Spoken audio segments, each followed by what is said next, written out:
This is the Average Joe Strongman Show.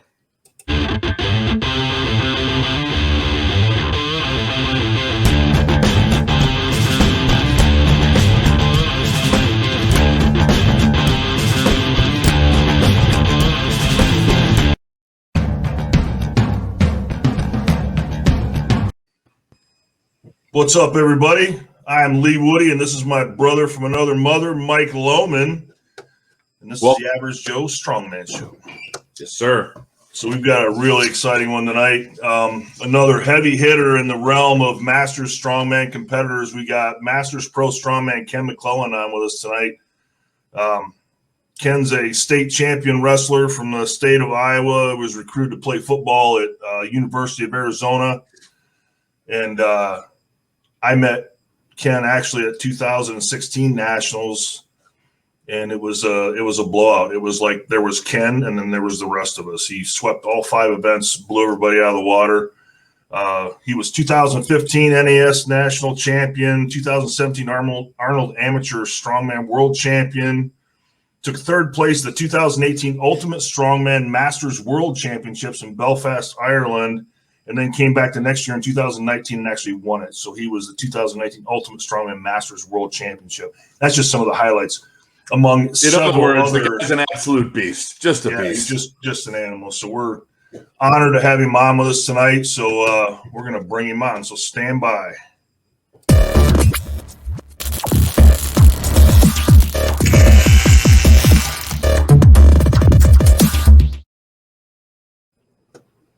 Ken McClelland. There he is. Hey, guys. How's it going? Good. How you doing, man? We'll jump right into it. You've been an athlete your whole life, Ken. But what drew you? What got you into strongman? Short version. So played some arena football. Got sick of that. Got into MMA. Fought MMA for 6 years. That's a scary thought right there. To be fair, I was 100 pounds lighter. I spent way too much time fucking dieting. Like all I did was fucking diet and cardio. And when me and my buddy Jesse Lennox, who had fought in the UFC, he retired, I retired. We were just kind of aimlessly training in my gym. Yeah. And this guy walks in one day with a pit bull log, right? And I'm like, the fuck you got there? And he goes, oh, it's a log. And the dude is like, to be fair, like he's a super nice guy. I love the guy to death. But he was doughy, didn't look like he could lift his way out of a wet paper sack, right?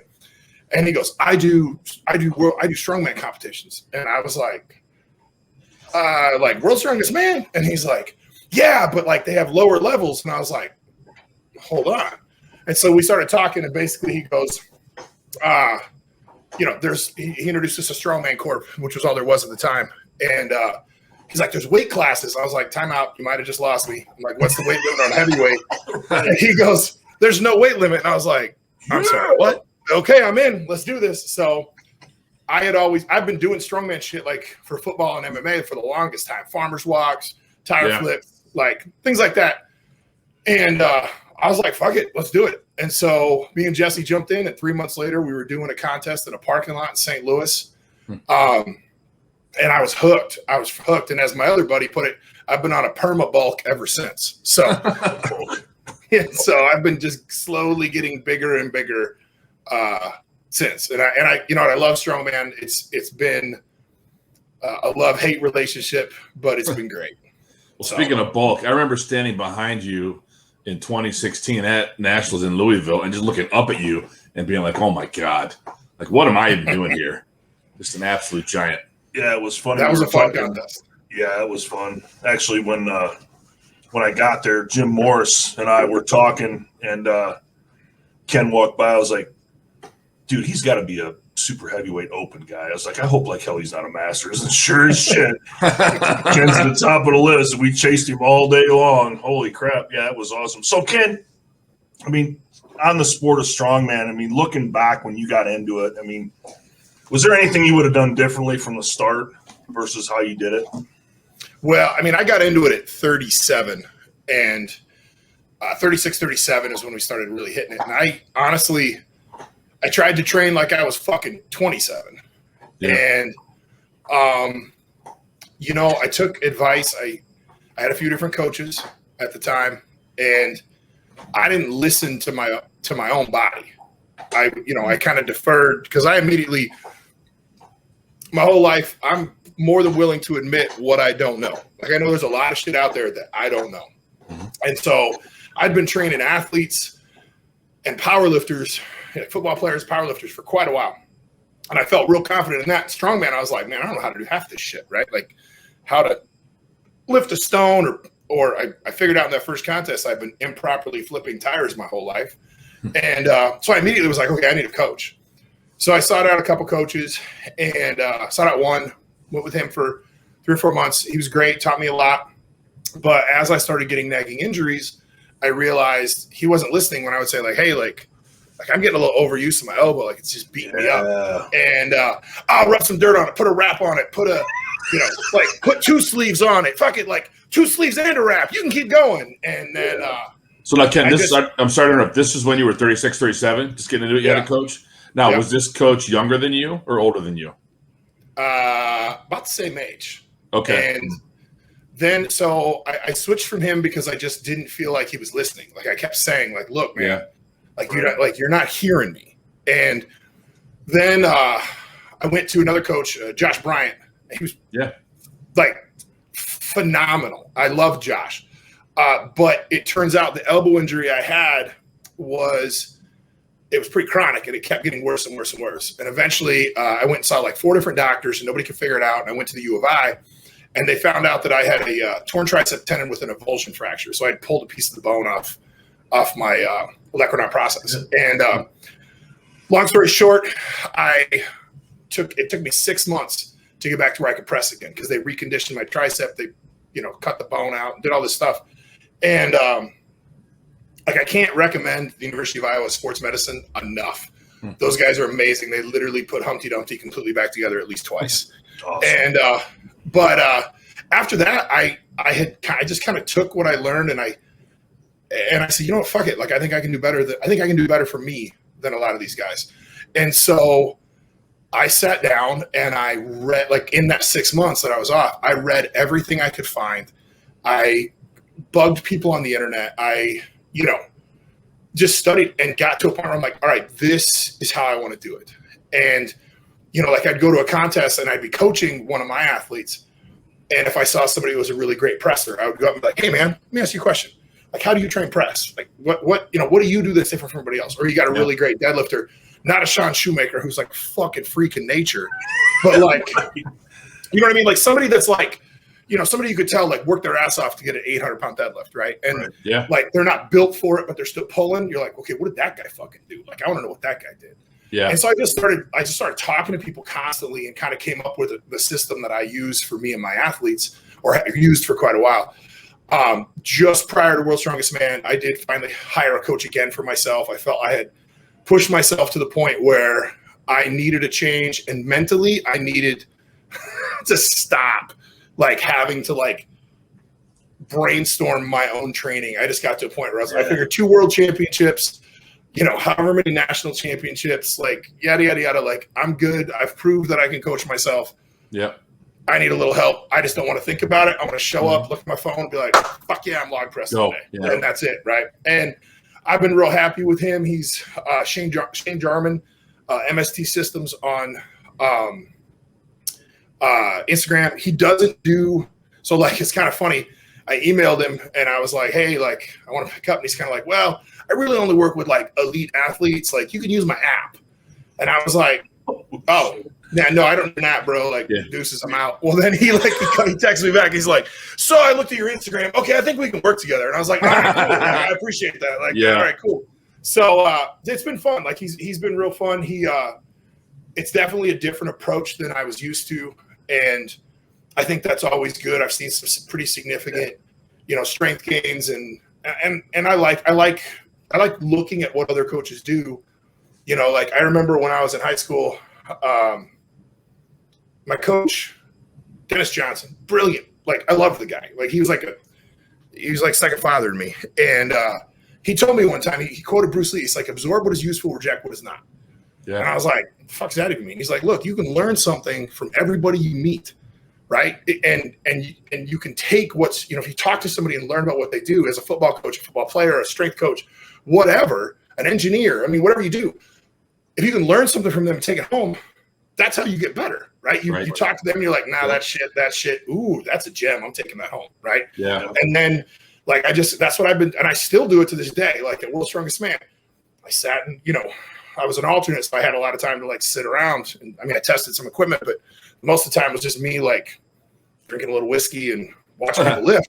And I would talk to guys, like I talked to Maxime Boudreau, like, how do you train this? And like, other people, like, how do you do that? And just kind of pick their brains to learn other techniques and other ideas, and I think that's how you become great at anything, is always be willing to learn and always try to learn. So I love hearing you say that, Ken, because there's a Japanese belief or philosophy called Shoshin, and it basically translates to beginner's mind, meaning as soon as you think you're the master and you know everything, you shut yourself up to bringing in being open to new ideas. So it tracks with exactly what you're saying. And I mean, I kind of look at myself the same way. Like I'm always looking to pick whatever I can, from somebody, another coach, whoever it is. The reason I asked the age question about your coach is there's a guy up here in the Chicago area who I know who was coaching a couple of masters athletes. And to your point, he was pushing them and coaching them like they were 25, not 45. And I think that's one thing as a coach, you got to take into consideration male, female, different strengths and weaknesses, age, because every decade or so our bodies, right, the hormone levels drop, bone density, things change, right? You cannot train a 45-year-old master strongman the same way you train a 25-year-old master strongman. I don't think. I don't know what your take is on that. And 100% you can't. And I actually, Vaughn Sikorsky has been bugging me to write a book on training master strongman. But I don't know if I'm eloquent enough for that, but it cracks me up. So like the coach I'm talking about, like I wasn't taking anything. I wasn't even on TRT. I was taking nothing. And he is a big proponent of drugs. And I wasn't taking any, and he was training me as if I was running, 1,000 tests and like 250 trainer. I mean, like just I kept, sure. I was constantly beat up, constantly tired, constantly wrecked, and the only guys I saw really like he trained a couple other guys I know, and they were exploding. Well, they were big drug guys. And it was just like, I don't think this is a good fit. The guy's an amazing human being. I love him to death. And I'm not going to drop his name because I don't want to like speak ill of anybody, because the guy's amazing. I admire him. Like I literally still admire him. I finally got to meet him at one point and was like, oh my God, like I was fucking giddy, right? Because I was like, oh my God, but like, but on the same token, we just didn't gel. Like it just didn't work. And that's important with whatever coach. Like I've had clients that I just don't work. Like we just don't work well together. Like, they're either not communicative enough or too fucking communicative, or they're overthinkers or underthinkers. And I'm just like, time out. Like maybe you should find somebody else because this isn't working. Well, let's take 1 second too. I'm sorry to interrupt you. 1 second. Just talk about PEDs, right? Just so people who aren't familiar, right, who are listening to this, watching this, you got to understand performance enhancing drugs. It's not a magic bullet. You can't just stick a needle in your ass and expect to like all of a sudden explode and grow and get huge. You got to put in the work. The thing about PEDs, it's the recovery, right? To your point, Ken. So we'll talk about that for a second. Yeah. So when I started taking TRT, just basic TRT doses, and I didn't run anything more than TRT until after I won my pro card at the Arnold. And then once I started kind of jumping in the deep end with some of these other contests, I started looking at a little bit more than – I'm still a big – I don't want to say I'm anti-drug, but I'm a less is more, right? Like you hear guys running fucking ridiculous numbers, and it's just crazy. And like Louis Simmons once said, I've never seen a bottle of test bench a pound, right? It's true. Like, like you can't just take a guy from fucking Quick Trip and blast 1,000 milligrams of testosterone and be like, all right, go squat a grand. No, that's not how it works. Like all it does is help you recover from higher volume workouts. Yeah. In its simplest form, helps you recover more so you can train harder more often. And you just get more gains that way. You can cram a year's worth of gains into 6 months. And it's a popular misconception that like somehow you're just going to stick a needle and immediately be like, Right. you're going to look like Steve Doesn't Rogers, right? You're fucking Captain America. You're like skinny Steve Rogers to like throwing the shield at Thanos and picking up Mjolnir and being like, I'm worthy. No, that's not how it fucking works, right? Yeah. So. How long, Ken, how long have you been a coach? I know you said you've coached powerlifters, athletes. So for how long? 20 years. 20? I started coaching high school football players. Well, I guess it'd be longer than that now. It'd be 21 years ago. And it kind of happened by accident, and I fell into it. And then as time went on, I would have athletes come to me. So I had a woman like come bring her daughter and be like, hey, she's a swimmer. She needs help. And so I started like sitting down and looking at whatever sport it was through a lens of, all right, what are the metabolic demands? What's overworked? What's underworked? And that's how I approach a lot of different sports. And I think because I didn't go to college for exercise science, I went to college for football. And you know how that is. It's like communications and sociology. And but like, I didn't have the dogma.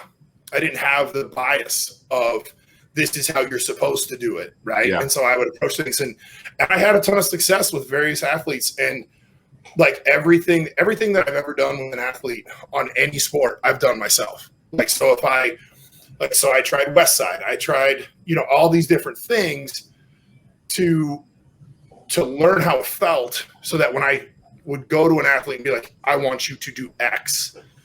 I've done it at one point. Like if I'm having you do conditioning circuits or half-mile bike sprints to get ready for a strongman contest, I've done it. I've puked in that bucket. I've done it. I know exactly how fucking shitty it is.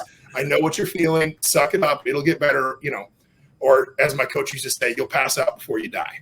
And that's right. That was on a shirt at my old gym. You'll pass out before you die. Everybody fucking loved it. Everybody loved it. But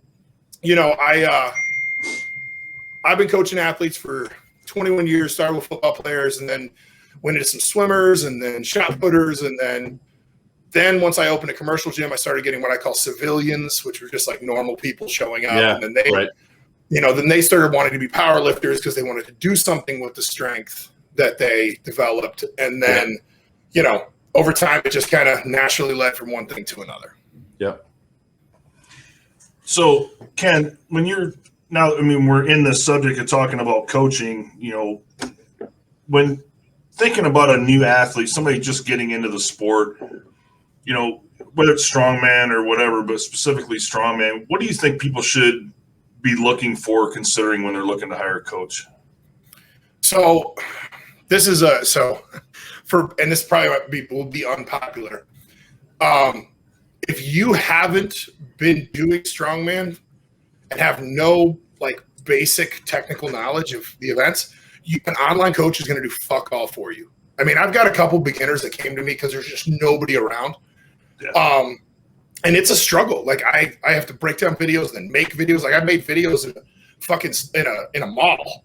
Like literally like, okay, so when you're doing dumbbell, don't let it be here, like set it here. And like people are walking by like looking at me and I'm like, oh, okay, so you want to be here and then like get your hip under it and then dip and punch. Like people are like, what? But it's like, it's better initially if you have never done it to either find a group that's willing to work with you or coach you. I guarantee there's one of those around. Or find experienced coach locally that you can work with one-on-one for some technical work, or drive. Find somebody. I've had people when I was in Cedar Rapids, I had people drive 2 or 3 hours to work with me. Yeah. Like, hey, I need help with my axle. I need help with log. I need help with stones. Like, come on down. And they'd drive and we'd work 2 or 3 hours together and they'd fucking hit a PR, because doing it right helps. And right. I would literally, they'd be like, all right, thanks. Like, I'll be back. Like, and that's how I kind of started this. I would say find a coach that just because he's a good strongman, let me make a point there. Just because the guy wins stuff, and I've won a few things, doesn't necessarily make him a good coach. Like, look who he's fucking worked with. Look who he's worked with. Do they get injured? Do they succeed? Do they see improvements? Anybody can take a shit guy and make him good.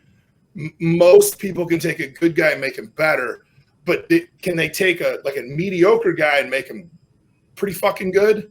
or can they take a great guy and make him amazing? That's what you want to see. And, you know, you don't necessarily need the elite top level coach if you're trying to learn how to log press for a fucking local comp in a McDonald's parking lot, right? But you get, a lot of times you get what you pay for. And if you're just buying some schmuck online, you know, who's done 2 contests in the site, he's an online coach, like, he's not going to get you where you want to go. Yeah, and you know, that being said, I always prefer in person. And so, like, I always make an attempt, if I can, to work with someone in person, even just once in a while. And so I think that's ideal. You can learn more. You know, I started training this woman. She'd had another coach for 6 months in person, and she switched to me when we went online. Well, I went back home, met her one day. She had a 20-pound PRN log and, like, fixed her squat, fixed her, like, loading stuff. It was just, and I'm like, no, you don't grab it like that. Like, why would you do this? And then all of a sudden she's like, oh my God, that's so much easier. I'm like, yeah. All right, whatever. Imagine that, yeah. Well, it's funny to hear you say that, because I've got a couple friends who are bodybuilding coaches, and they'll talk about some of their clients who, like, win a show, get their pro card, and then all of a sudden, like a week later, they're a coach. Wait, what? What? Well, or even worse, I've seen the people that, you know, will actually go and you know, take second place in novice in their second or third competition, and by the next weekend they're, hey, you know, hit me up for coaching. I'm like, you're shitting me, right? But back to your point, Ken, I 100% agree. I think that, you know, I think it was after my 10th show where I finally started seeking out a coach, and I tell everybody I'm the bastard child of many fathers, because I learned from so many strongman guys. Well, you're a bastard. Yeah, I'm a bastard anyway, but back to what you said before, where it's like, you pick the good stuff and you turn this shit away. And I've tweaked my technique from, you know, probably, you know, 20 different guys that I've met in strongman, kind of the same thing, where you watch them, say, how the hell are you doing that? What am I doing wrong? How are you making that move? How are you, you know, using your hips to get the log up off of your lap, right? I mean, it's all those simple little things that you learn in a group way more efficiently than you do. And then you can pick out the shit. So, okay, that guy is going to get right. But I like what that guy's doing. So, yeah, absolutely perfect point. Well, one last point, too, on that note. Think about professional sports leagues, NFL, NBA, some of these coaches that really didn't do much as a player, but they're a great coach, right? Yeah. So, you don't have to be, you know, a pro strongman to, you know, have any kind of accolades. I mean, I guess it's cool if you do, but I always say it boils down to communication. If you're a good communicator, if you can help teach somebody something, if you know how to coach them up by talking about, you know, what's the right way or wrong way to do something, that's really the most important thing. It's actually not what you know, it's what you can teach. And that was told to me by another really smart coach. It's, you can be fucking brilliant, the smartest guy in the fucking room, but if you can't put it into a way or a term that your athlete understands, you're a shit fucking coach, right? If you can't get them to grasp the concept, what's the fucking 100%. point? 100%. Yeah. All right, we're going to take a break, 2 minutes, take a quick intermission, and we'll be right back.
Speaking of NFL coaches, I have one of the great ones in there, Vince Lombardi. His quote, love it. Ken, kind of back to what we were talking about with the coaching. Is there anything, and we may have already kind of covered some of this, but is there anything you see coaches, strongman coaches, doing now that you just wish they wouldn't do?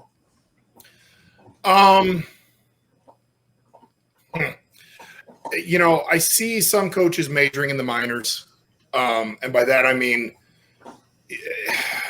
worrying about. You heard the 80-20 rule, right? Yeah. 80% of the results from 20% of what you do in the weight room, right? Yep. So my thought has always been, well, why the fuck am I spending 80% of my time on shit that doesn't really help? Right. So I do bang for my buck exercises. My coaching is very, I don't want to say bare bones because we do a lot of shoulder health, hip health things. But you see guys that get so focused on warm up and, you know, doing things absolutely perfectly. And, oh, your ankle rotated 1.2 degrees in more than it should have. Like, there's a place for that. But there's also a place for just grip it and rip it, motherfucker. Right? Like, 100%. Suck it up, rub some fucking dirt on it. Like, don't be a pussy. Just push it over your head. And the other thing that drives me nuts is everybody trying to reinvent the fucking wheel. Right? Come up with some system get some gimmick bullshit system to fucking sell your, you know, ebook or fucking online programming. Like, the problem is there's no one system that fits for anybody. Like, I have 27 clients right now that I work with online, and of the 27, like nobody has the same program. Like, if you would go through, you're like, well, why does this person squat one day and deadlift a different day, and then they have events every day, and then this person squat and deadlifts on the same day, and then they have an event day, and this person does, you know, like, it all depends on what the client fucking needs. Like, I don't have some system. I don't have some like Ken Kong training, you know, or whatever. I just fucking train clients. I look at what they need, what they have available, and I make the best of it and work for it. And I see a lot of, I don't want to say gimmicks, but I don't have a better word for it at this moment. Gimmicks to like sell shit. And that drives me nuts. And the thing that I tell you what really drives me fucking nuts. There's a couple coaches out there that are, you know what? Everybody looks like a rock star when you pump your fucking athletes full of drugs on day one. Okay. Like, you get some natural 26-year-old woman who's like, I want to get stronger. You're like, great.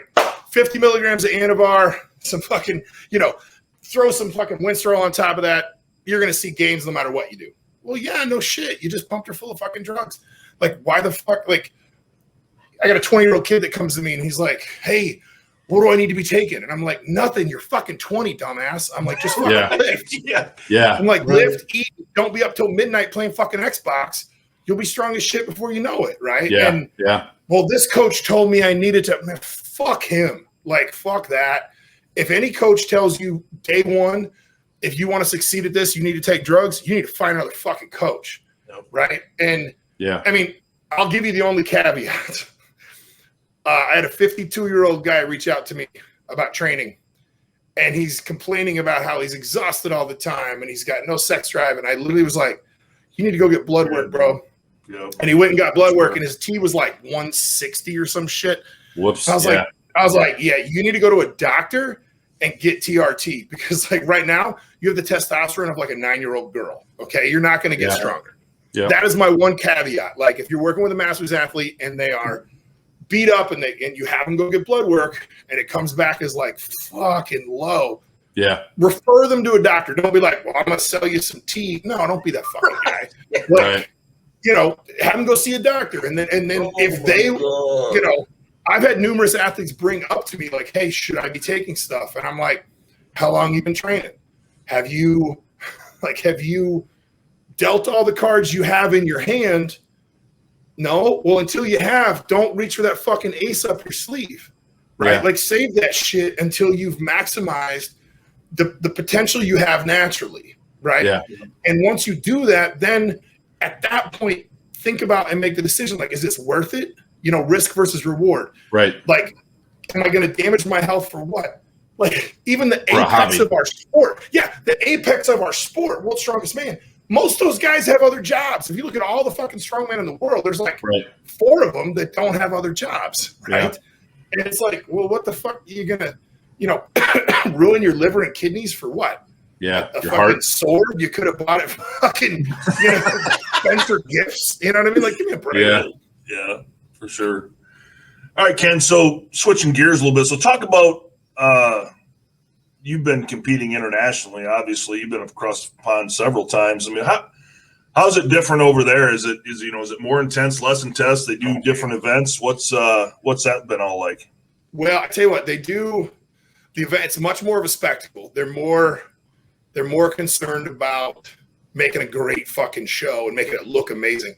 But I tell you what, the fans over there, it's a night and day difference. It's like, I mean, shit, at the Ultimate Strongman Masters, they had like 6,000 people. Right? Crap. I mean, Wow. It was fucking nuts. Like it was like 5-6 deep all the way around the barricades. Like there was kids that, like, I was a nobody the first time I went. They like Nick Best pulled out, and Glenn Ross calls me on like a Tuesday. He's like, "Hey, can you be on a plane on Thursday?" And I was like, "Yeah, fuck it, right. I'm on my way." Let's go. Literally, like threw some shit in the bag and flew to fucking Ireland. Had no idea what the events were. Had no idea what was going on. I just showed up and I was like, "All right, what are we doing?" And it was fucking great. But like, there was a kid there, this little chubby kid, and I was warming up, and he kept walking by, staring at me, and he goes, "What are you doing?" And I'm like, "Oh, I'm warming my hips up, trying to get my butt warm." And he kind of laughed, and I'm like, "If you want to be a strongman, you got to have a strong butt." And he giggled. Well, then he came back the next year. His dad was like, he had to come back and see you. He demanded that we come back. So I got a picture with this little chubby kid. He's like flexing with me. That's like, awesome. I loved it. Like I was like, the fans in overseas are unbelievable. I mean, yes, we have fans here, but like, I was at World's Strongest Man in fucking Sacramento, right? And granted, there was some COVID shit or whatever, but we had like 35 people watching events for World's Strongest Man.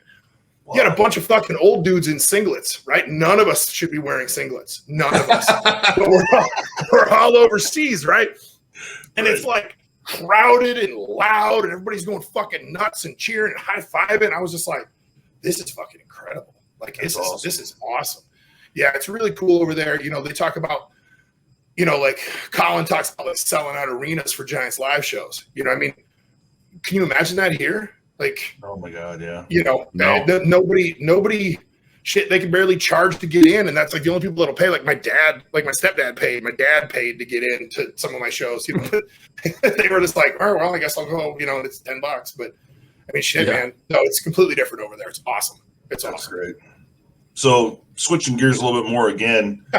So I mean, you've been in the game a long time. What do you think the key to success is as far as longevity, right? We had a big, long conversation with Chad Corey a few episodes ago about this, and I wanted to get your input on it as well. I mean, strongman is a brutal sport for anybody, but I think it's especially brutal for us older guys that are trying to stay in the game and stay healthy and stay active. And what have you been doing, or what have you done to try to help extend your longevity in the sport? So this is going to sound absolutely – every time I say this, people look at me like I'm drinking my own urine or some shit like that. God, I hope not. No. I do Pilates and I do yoga, and since I started doing those, I have felt stronger and more mobile. I think that the key is too many kids try to get as strong as they fucking can, as fast as they can, which is awesome, but you got to remember there's other aspects like mobility, flexibility, stability, like these things, like huge, and I think that's something like I see a lot of like warming up, right? Like I'm not saying you shouldn't have a half an hour. If it takes you a half an hour to warm up to get under a bar, you got problems and you need to go see somebody that knows a lot more than I do. But if like you should take a moment and like if you're going to log press, you should do some T-spine mobility, some direct upper back work to like get your shoulders loose and, some stuff to get some blood in your joints. I've seen Masters guys literally like walk up, or at a contest, and I'm backstage doing like band I's, Y's, and T's and, like warming up. And they're like, they just go over and like pick up the implement a couple times. Like, all right, I'm ready. And I'm like, no wonder you're fucked. Like, no wonder you can't like scratch your back at all. Like, what the shit, man? Like, like I could barely do that when I was fucking. I mean, I do remember doing dumb shit like that when I was 20, like walking in the weight room, like, all right, what's my program say? All right, 405 for sets of 8. Slap on 405, let's go. And then like I always was confused why the first set sucked so bad. Well, I was a fucking idiot, right? Yeah. And like I think like warming up and then taking care of your body. You know, like too many guys, like I think injuries are like a badge of honor with some of these guys. Like, oh, look how fucked up I am. Like I got a bad knee and a torn calf and my fucking rotator cuff. And it's like, how is that fucking cool? Yeah, like congratulations. Why are you here? Yeah, I'm like, why are you here? Just fucking sit around and drink beer and watch. Like, who fucking like? Yeah. So it's I think longevity. The key to longevity is unfucking yourself after every competition. Right. Yeah. You know, as you get closer to competition, specific. Well, at least for my athletes, like it becomes much more specific, right? And we let some of the things fall by the wayside to focus on this. And after that, I always have athletes spend anywhere, depending on their age and how fucked up they are, 2 to 6 weeks unfucking themselves from the contest before. You know, if we were pressing 3 days a week to try to build up press events, we'll press 1 day a week and do a lot of pulling to balance things out. You know, we won't heavy deadlift for a while. We won't super heavy squat. We do almost like a bodybuilding workout for a couple of weeks. Just give your body a fucking rest, man. And look at recovery. Like, what do you eat? What's your sleep like? Are you getting soft tissue work? Do you hot tub? Do you sauna? Do you ice bath? Do you take sleep supplements? Do you have sleep apnea? Do you need to get a fucking CPAP, you fat fuck? Probably, right? Yeah. Like those are all things that I talk to my athletes about. And the sooner you learn the recovery, the prehab, rehab, you know, that all this stuff has its place, the longer you're going to be in the game and the more injury-free you're going to be. Well, you brought up Pilates and yoga, which reminds me of something. I sat down with Nick Osborne a couple of years ago. Nick coached Phil Pfister, the world's strongest man, in 2006 to that win. And Nick, you know, talks about the connection between upper body, lower body, and did a ton with Phil to work on the core. And for anybody who doesn't know, core means more than your abs. Okay, core pretty much starts here at your sternum. You know, shoulders down. It's about mid thigh. It's everything in the middle, right? And I did Pilates for a few months, a couple of years ago, and it was an eye-opener because the Pilates instructor said to me, you know, how strong is your core? I said, well, my core is good. I said, I wouldn't be able to lift what I lift, you know, squat and, you know, if I didn't have a good core. She got me into that class, the first one, and it kicked my ass. And she said, listen to me. She goes, your external core is good. It's strong. Your internal core, not so good, right? And there's a difference, right, as you well know. So curious to get your take on that, the whole, you know, core connection, upper body, lower body. You know, I always, for years I've been telling my client, human beings are fucking slinky dogs, right? You got your torso, you got your hips, the spine is a slinky, right? You got to have a strong core. So if I hit you with a slinky dog, that shit don't hurt, right? Because the slinky's just, right?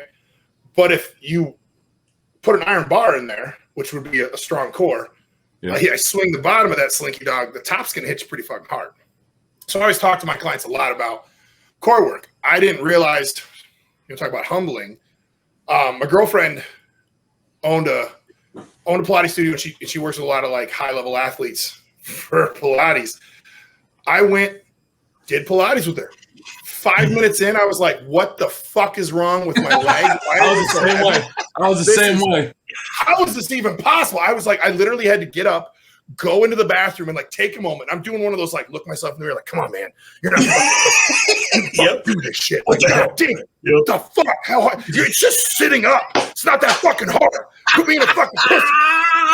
Went back out, and I was like, all right, I can do this. She's like, you okay? I'm like, yeah, I'm good. I'm good. We get done. I went back in the bathroom. And I was like, you're such a pussy. What the fuck? Like, you literally can deadlift a Mercedes G-Wagon for reps, but you can't lift your leg and hold it there. What the fuck, man? Like, it was, oh God, I was like so humbled. I just sat around the rest of the day like pouting. She was like, it's okay. And I was like, leave me alone. Just go play. It's like that meme with Ken Jeong from Hangover, but did you die? But did you die? Yeah. I do remember kind of wishing that like the thing would break so I could have an excuse to get off of it, because it was just a reformer. Yeah. Yeah. And then, well, so then she brings me into a group class, right? No. Here's my big ass in the corner, right? So all these it was like an afternoon group class. So it's like some 50-year-old women and like a 25-year-old mom. And I'm like looking around. I'm like, I'm going to fucking dominate this shit. Like, I got this. Nope. They're talking to each other, right? Like they're doing this shit. It's like, hey, oh my God, how was you? Oh, did you get that recipe? And I'm just in the corner like sweating and like shaking and just pouring sweat. Like there's puddles around my fucking reformer. I'm shaking and I keep like laughing at myself, like, because it hurts so bad. I'm like, oh my God, how is this fucking possible? And I get done and one of the little ladies like, you did so good. And I was like, shut up, Chris. Leave me alone. I'm gonna listen to heavy shit. I feel better about myself. Yeah. But I've noticed like since I've been doing yoga for a while. I did it when I was doing MMA and I kind of kept doing it through this. But now like with the Pilates and yoga and the connections and learning how to, like, I didn't realize how much I compensated for shit, like compensated for old injuries. And, to have someone step back and point out, like, you do realize, like, you can't move that leg the same way you move that leg. And I'm like, what? Wait a minute. And I look at the video, I'm like, holy shit, like, she's right. And then, like, learning how to actually activate your core and use it correctly in a full 360 degrees in different positions. It's made a night and day difference in a lot of my events and the way I feel. Like it used to be after an event day, I would get up the next morning and I did one of those like where you can't sit up in bed, you kind of like flop out of bed, and then like push on the bed to stand up. I mean, like legitimately, I can remember like standing at the top of my stairs, looking down, going, "Do I really need to go downstairs?" Like, I think I can take a warm shower and like loosen up first. And then I started doing that, and like my hips feel better, my knees feel better, everything feels better because I'm more stable and strong from my core. Which I hate to use the word core because it's, it reminds me of like Richard Simmons back in the day, but we're masters. We get that reference. Some people don't. That's right. Who the fuck's Richard Simmons? They're like Richard Simmons, but like it is a night and day difference. And I tell you what, like I don't feel like I could compete at the level I have for as long as I have without these things that most young guys like, scoff at. And I think that's a big key. Yeah. Being willing to go suck at something new is probably one of my top skills. Like I'm really good at that. I'm really good at sucking. It's easy to it's easy to dismiss it. But I think the thing that's kept me from doing yoga is I'm just terribly afraid of like farting up a storm when I'm in that room, with everybody. The trick is to go to an outdoor yoga class and then you just move off to the side. And then if you fart real loud, you can blame it on a car backfiring because that's what I do. Good. So I do an outdoor yoga class one day a week, and that way I can sweat all over the grass. It doesn't fucking matter. And if I fart, I just blame it on a car. Perfect. All right. Because I'm a gassy son of a bitch. I'm sure Lee would not do well either. I'm with you. So we're way over time, but I'm going to ask you one more question. No, it's not. Dude, this has been great. So we want to kind of start getting into, with these conversations, any sort of like training tips or tricks. Are there any specific training tips, tricks you feel like sharing? It could be about an event. It could be about training. Anything you'd want to like impart a piece, other than what you already imparted on everybody, but just a piece of Ken McClelland wisdom as far as something. For masters or just in general? Anybody. Okay, so your general stuff, I would say, don't neglect skill work. They're like going light and learning how to do something correctly, is probably going to have the most carryover down the road than constantly like monkey fucking your way through an event. And going heavy all the time. Going heavy all the time, like log press, perfect example. I had a client that, immediately jumped up. He was a middleweight, immediately jumped up into like the, mid 200s on log, but it was a shit show. I mean, like, and I was like, God damn it, his torso would collapse at the bottom of the dip. His hips would travel forward. I mean, it was just like, but he got the weight, but he couldn't get any more because it was just this shit show. So I finally convinced him to swallow his fucking pride and tuck his nuts and just not worry about it. Dropped him down to like 185. And we just did a bunch of volume, but we would stop sets at what I call technical breakdown. So we would only work the technical maxes. And by that, I mean, you stop when the technique breaks down versus the weight. Right. I like that. Yeah. And within 6 months, he was pressing 300. Right. Natural. He didn't like start on drugs or anything. Yeah. But it was just because he had all this brute strength, but like he was bleeding energy all over the place, like lose, you know what I mean? And Sure. So as he got better at finding good positions and figuring out like where to go with stuff, it just kept shooting up. And I will admit that I felt prey to that. And it wasn't until I hired this new coach that he like reminded me, like, doesn't matter, you've been doing this forever. You need to work technique all the time. And so I started adding in more technical work, PR'd by like 30 pounds on log. Cool. You know, went from a 370 log all-time PR to a 405. Yeah. And, you know, it's one of those, you know, that was me and my pride saying, I don't need technique work. I've done this forever. Well, fuck. Work Guess great, what? you know? Yeah. So, and that'll be the other thing. Don't be afraid to swallow your pride and try something new. Try a different approach. If what you've been doing, you know, if you've been banging your head against the wall doing the same shit over and over again and it's not succeeding, and if your coach is having you do the same shit and it's not succeeding and he's not changing it up, like you need to swallow your pride and change it up. You need to think of, okay, this isn't working. You know, the definition of insanity is what? Doing the same thing over and over again, expecting different results. Yep. Right. Yep. Absolutely. If you've run the same fucking deadlift cycle 5 times and you're just not seeing any progress, guess what? That deadlift cycle is not for you. Use your fucking head. Try something different. Try a different. Call Sean Shoemaker. Yep. The guy whose like shoulders are at his like floating rib. Like, fuck, that guy's amazing. The first time I saw that guy deadlift, I literally was like, did he just dislocate both his shoulders?